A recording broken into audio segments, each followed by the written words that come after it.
सुप्रभात बच्चों, यह मनुष्यता पाठ की आखिरी वीडियो है। इस काव्यांश में देखिए।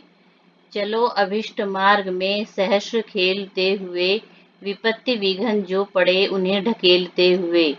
घटे न हेल मेल हाँ बढ़े न भिन्नता कभी, अतर्क एक पंथ के सतर्क पंथ हो सभी। तभी समर्थ भाव है कि तारता हुआ तरे, वही मनुष्य है कि जो मनुष्य के लिए मरे। बच्चों अब इसकी व्याख्या देखिए।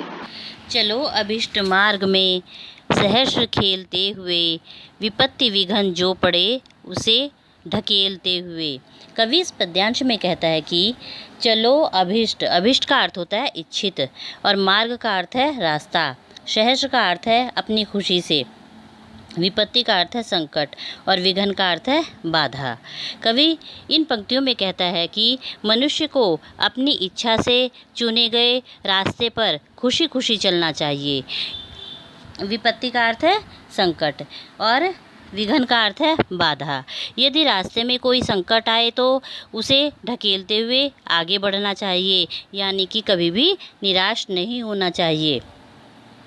घटे न हेल मेल हाँ बढ़े न भिन्नता कभी।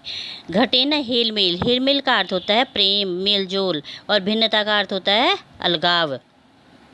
कवि इस पंक्ति में कहता है कि हमें आपस में मेल जोल, हमारा आपस में मेल जोल कभी ख़त्म नहीं होना चाहिए, और भेदभाव कभी भी नहीं बढ़ने देना चाहिए, यानी कि हमें जो भेदभाव है वह कभी भी नहीं बढ़ने देना चाहिए। अतर्क एक पंथ के सतर्क पंथ हो सभी। अतर्क का अर्थ है वाद विवाद से परे, पंथ का अर्थ है रास्ता, और सतर्क का अर्थ है सावधान यात्री।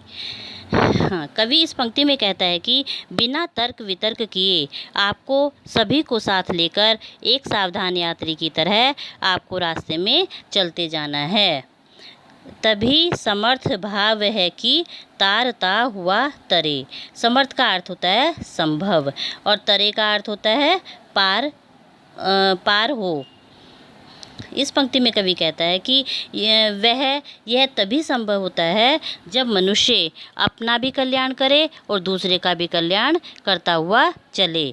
वही मनुष्य है कि जो मनुष्य के लिए मरे। इसलिए सच्चा मनुष्य वही है जो दूसरे मनुष्य के हित में अपने प्राण देता है।